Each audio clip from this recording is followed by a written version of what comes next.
فرماتے ہیں کہ امراض افعال میں سے یہ ہے، فرماتے ہیں کہ ان یکون اداؤک لذلک الفعل الذی هو عبادۃ کالصلاۃ مثلا فی الملأ احسن من ادائک فی السر۔ فرماتے ہیں یہ جو عبادت کا کرنا ہے نا، عبادت، فرماتے ہیں کہ جب تم لوگوں کی موجودگی میں عبادت کرو وہ تنہائی کی عبادت سے زیادہ بہتر ہو۔ فرماتے ہیں یہ امراض الافعال میں سے۔ آپ بات نوٹ کر رہے ہیں؟ سب کے سامنے دعا ہو رہی ہے تو وہ 1 گھنٹے کی دعا ہو رہی ہے، گریا و زاری کے ساتھ ہو رہی ہے، گڑ گڑا کر دعا ہو رہی ہے جی، اور تنہائی میں جو دعا ہو رہی ہے وہ دعا ہے ہی نہیں۔ میں نے بہت سے لوگوں کو دیکھا جو کہتے ہیں نماز کے بعد دعا نہیں کرنی چاہیے۔ آپ فالو کر لیں، جب کوئی شخص یہ اوپینین اختیار کر لے تو دعا کرنے کی توفیق ہی نہیں ہوتی پھر، جبکہ احادیث میں حضور علیہ الصلاۃ والسلام کا عمل موجود ہے کہ آپ صلی اللہ علیہ وآلہ وسلم ہر نماز کے بعد، اور بہت سی دعائیں احادیث کے اندر منقول ہیں۔ تو شیخ فرما رہے ہیں کہ ایسا نہ ہو کہ آپ اور ہم عبادت کریں اور ہماری عبادت ملا یعنی ایک جماعت میں گروہ میں ہو تو بہت خوبصورت ہو، اور تنہائی کی عبادت وہ ایک عام اور سادہ مقام پر۔ دیکھیں حضرت علی المرتضیٰ کے پاس ایک شخص آیا اور کہا کہ آپ مجھے یہ بتائیں کہ ایک نصیحت کر دیں، مجھے کیسے پتہ چلے گا کہ میں اہل دنیا میں سے ہوں یا اہل آخرت میں سے ہوں، اہل دنیا میں سے ہوں یا اہل آخرت میں سے ہوں؟ فرمایا اس کا جواب تمہارے اندر موجود ہے۔ پوچھا وہ کیسے؟ فرمایا اگر تمہارے پاس 2 شخص آئیں، ایک تمہیں دینے والا ہو اور ایک تم سے لینے والا ہو، تو ایک صاحب ایمان کو دونوں صورتوں میں خوشی ہوگی۔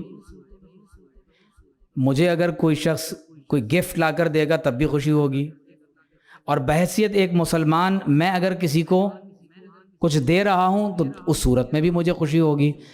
تو آپ فرماتے ہیں کہ اگر تمہیں اللہ کے راستے میں دیتے وقت اللہ کے راستے میں لینے سے زیادہ خوشی ہو رہی ہے تو تم اہل آخرت میں سے ہو، اور اگر تمہیں کسی سے لینے میں زیادہ خوشی ہے، دینے میں زیادہ خوشی نہیں، تو تم اہل دنیا میں سے ہو۔ شیخ یہی فرما رہے ہیں کہ مجمع عام میں جو عبادت ہو رہی ہے ایسا نہ ہو کہ سر کی عبادت سے وہ خوبصورت زیادہ ہو، اس میں حسن ادا زیادہ ہو، اور جو سری عبادت ہے اس میں وہ کیف و سرور نہ ہو۔ فرماتے ہیں حضور علیہ السلام نے فرمایا تل کا استہانہ، فرمایا یہ توہین ہے، استہانہ بہا ربہ، اس شخص نے نعوذ باللہ من ذالک اپنے رب کی فی رجل، اس شخص نے اپنے رب کی توہین کی، حسن صلاتہ فی الملأ واساءہا فی الخلوہ، فرمایا کہ جو شخص لوگوں کے سامنے اپنی نمازوں کو، دعاؤں کو بہت اچھے طریقے سے ادا کرے اور تنہائی میں برے طریقے سے ادا کرے۔ تو اب آپ نوٹ کر لیں کہ ہماری نمازیں، ہماری دعائیں مجمع میں کیسی ہوتی ہیں، اور ہماری دعائیں اور ہماری عبادات تنہائی میں کیسے ہوتی ہیں۔ اس لیے حضرت عمر کی نصیحت ہے، اور شیخ نے اس کو نصیحہ عمریہ کہہ کر لکھا ہے کہ خشوع نفاق یہ ہے، خشوع نفاق یہ ہے کہ جو خشوع اور کیفیت انسان کے دل میں نہیں ہے اس سے زیادہ کا اظہار انسان کی زبان اور اس کے ظاہری جسم سے ہو جائے۔ استعیذ باللہ من خشوع النفاق، آپ دعا کیا کرتے تھے کہ بظاہر جو محفل میں وجد ہمیں آ رہا ہے، اور بظاہر جو لوگ دھمال ڈال رہے ہیں اور گھوم رہے ہیں اور اللہ کا نعرہ لگا رہے ہیں، بظاہر جو کیفیت جسم پر طاری کی جا رہی ہے، تواجد ہے، دل اس حقیقی کیفیت سے خالی ہے۔ فرماتے ہیں یہ خشوع النفاق ہے۔ اللہ اکبر۔ فرماتے ہیں ھذا من اصعب الامراض النفسیہ، دل کے سب سے بدترین امراض میں سے ہے کہ عبادت مجمع عام میں بہت خوبصورت ہو، تنہائی میں اسی عبادت کو برے طریقے سے ادا کیا جائے۔ فرماتے ہیں اس کا علاج کیا ہے؟ اس آیت پر غور و فکر اور اس پر ایمان اور اس کیفیت کا حصول، الم یعلم بان اللہ یرا، کیا میرا بندہ یہ نہیں جانتا کہ اللہ دیکھ رہا ہے؟ یعلم سرکم و جہرکم، وہ تمہاری تنہائی سے بھی واقف ہے اور تمہاری جلوتوں کو بھی جانتا ہے۔ واللہ احق ان تخشاہ، اللہ زیادہ حقدار ہے کہ بندہ انسانوں کے مقابلے میں اللہ سے ڈرے۔ حدیث میں ہے نا کہ جب انسان گناہ کے لیے پردے ڈالتا ہے، دروازے بند کرتا ہے، تو اللہ تعالیٰ فرماتا ہے کہ لما جعلتنی اہون الناظرین الیک، اے میرے بندے، جو لوگ تیری طرف تجھے دیکھ رہے تھے، تو نے ان لوگوں کو مجھ سے زیادہ بڑا جانا کہ گناہ کرنے کے لیے ان سے چھپنے کے لیے تو نے پردے گرا دیے، لیکن تو یہ نہ جان سکا کہ یعلم سرکم و جہرکم، وہ تمہاری تنہائی سے بھی واقف ہے۔ تو اولیاء نے لکھا ہے کہ قیامت کے دن اگر اللہ نے ہم سے یہ سوال کیا تو ہم یہ جواب عرض کریں گے کہ اے پروردگار، ہم نے تجھے احون الناظرین نہیں بنایا، بلکہ ہمارا نفس ہم پر غالب ہو گیا، ہمارا نفس ہم پر غالب آ گیا، تو ہم تیری بارگاہ کی طرف رجوع کرتے ہیں اور سچے دل سے توبہ کرتے ہیں۔ شیخ فرماتے ہیں کہ ریاکاری بھی امراض افعال میں سے ہے۔ فرماتے ہیں وَأَمَّا أَمْرَاضُ الْأَحْوَالِ، یہ سب سے خطرناک بات اور سب سے زیادہ ایک ایسی چیز ہے کہ جس سے بچنا انسان کے لیے بہت ضروری ہے، اور یہ بات وہی ہستیاں لکھ سکتی ہیں کہ جنہیں اللہ تعالیٰ نے اس مقام و مرتبے پر فائز کیا ہے کہ وہ لوگوں کے احوال سے بخوبی واقف ہوتے ہیں۔ فرماتے ہیں کہ امراض الاحوال میں سے ایک بات یہ بھی ہے کہ ہم صالحین کی صحبت اختیار کریں، صالحین کی صحبت اختیار کریں، حتی یشتہر فی الناس انہ منہم، یہاں تک کہ لبادہ بھی وہی اوڑھ لیں جو سلف صالحین کا ہوتا ہے، اور لوگوں میں یہ بات مشہور ہو جائے کہ یہ تو اللہ والا ہے، صوفی ہے، بزرگ ہے، شیخ ہے، بڑا عالم ہے۔ اور فرماتے ہیں لیکن اس کی تنہائی ناپاک ہو، اس کی تنہائی ناپاک ہو، اور وہ حرام عشق اور محبت میں مبتلا ہو جائے۔ کس میں مبتلا ہو جائے؟ حرام عشق اور محبت میں ایسا مبتلا ہو جائے کہ ظاہری طور پر لوگوں کے سامنے نیک ہو، لیکن باطن میں وہ حرام محبتوں کے اندر خود کو مبتلا کر لے۔ تو فرماتے ہیں کہ یہ عمل ایسا ہے کہ بظاہر انسان اللہ اللہ کرتا ہوگا، ہو کرتا ہوگا، وَيُشِيرُ بِإِشَارَاتِ أَهْلِ اللَّهِ، اور اللہ والوں کی طرح کے اشارے لوگوں کے سامنے اختیار کرتا ہوگا، لیکن فرماتے ہیں کہ لیکن وہ حقیقی طور پر، قلبی طور پر اس کیفیت سے خالی ہوگا۔ تو فرماتے ہیں اس کی دوا یہ ہے وَقَدْ خَابَ مَنْ دَسَّاهَا، اسے اپنے آپ کو سمجھانا چاہیے کہ میں اگر اپنے نفس کو ان ناپاک تعلقات اور حرام تعلقات میں ملوث کر لوں گا تو نتیجتاً اللہ تبارک و تعالی مجھے ناکام و نامراد فرما دے گا۔ تو فرماتے ہیں کہ انسان کو چاہیے کہ وہ اللہ تبارک و تعالی کی طرف رجوع کرے۔ رومی نے یہاں ایک بہت خوبصورت حکایت لکھی ہے، اور اسی پر میں بات ختم کر رہا ہوں۔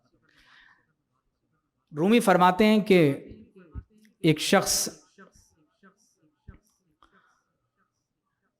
بادشاہ کے دربار میں گیا، بہروپیہ تھا، اور بادشاہ سے کہا کہ ایک بھیس بدل کر آیا۔ بادشاہ نے پہچان لیا، پھر بھیس بدل کر آیا۔ اچھا، اس زمانے میں بادشاہ انعامات دیتے تھے کہ بھیس بدل کر آیا اور کوئی پہچان نہ سکا، تو بھیس بدل کر آیا، بادشاہ نے پھر پہچان لیا۔ کہا کہ اس بار جو بھیس بدلوں گا نا، اب نہیں پہچان سکیں گے، تو کیا انعام دیں گے؟ بادشاہ نے کہا اتنے 1000 دینار۔ کہا ٹھیک ہے۔ وہ شخص واپس چلا گیا۔ کچھ عرصے کے بعد اس نے داڑھی بڑھا لی، سر پہ امامہ رکھ لیا، اور ایک غار میں بیٹھ کر عبادت، ریاضت اور کئی برس تک اللہ ذکر اذکار میں مصروف ہو گیا، اور اس قدر مصروف ہوا کہ علاقے میں شہرت ہو گئی کہ ہمارے شہر میں فلاں غار میں ایک غار والے بابا رہتے ہیں، وہ بہت پہنچی ہوئی ہستی۔ اب لوگ آئیں اس سے دعائیں کروائیں، لوگ آئیں نذرانے پیش کریں، لوگ آئیں دم کروائیں، یہاں تک کہ شہرت اتنی بڑھی کہ بادشاہ کے پاس پہنچی۔ تو بادشاہ نے 1000 دینار اور دراہم اپنے ساتھ لیے، غار کے اندر آیا اور اس بہروپیہ کی 10 بوسی کی قدموں میں بیٹھا، اور نصیحت سننے کے بعد وہ 1000 دینار اس کے قدموں میں رکھے، اور اس بہروپیے نے ٹھوکر مار کر وہ 1000 دینار پیچھے کر دیے۔ بادشاہ اور متاثر ہو گیا کہ یہ تو واقعتاً کوئی بہت پہنچی ہوئی شخصیت ہیں۔ بادشاہ اپنے دربار میں آ گیا۔ اگلے دن وہ بہروپیہ بادشاہ کے پاس آ گیا اور کہنے لگا لائیے میرا انعام۔ تو بادشاہ نے کہا کہ تم تو میرے سامنے آئے ہی نہیں۔ تو کہا وہ کل جس کو ولی سمجھ کر آپ 10 بوسی کر کے آئے ہیں وہ میں ہی تھا۔ تو بادشاہ بہت حیران ہوا اور کہا کہ تو آج مجھ سے صرف 1000 دینار لینے آیا ہے، کل جو میں تجھے انعام پیش کر رہا تھا، جو نذرانہ دے رہا تھا، وہ اس سے کئی گنا زیادہ تھا، تو نے اسے ٹھکرا دیا اور یہ انعام لینے کیوں آیا؟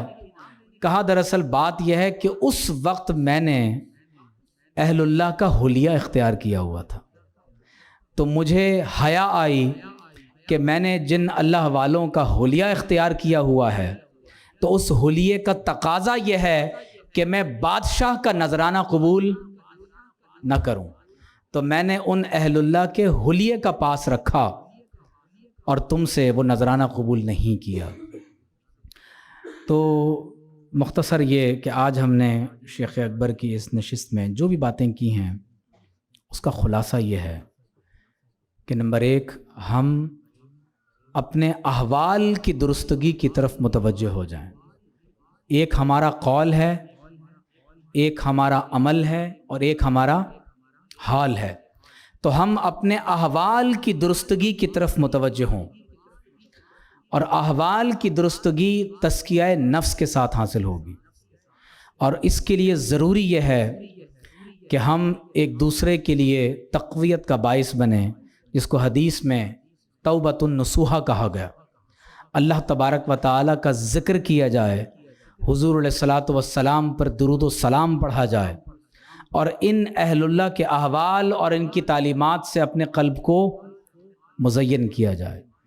تو آج کی نشست میں ہمیں ایک نصیحت تو یہ ہوئی کہ اپنے احوال کی درستگی، پھر وہ امراض جو امراض اقوال ہیں، وہ امراض جو امراض افعال ہیں، اور وہ امراض جو امراض احوال ہیں۔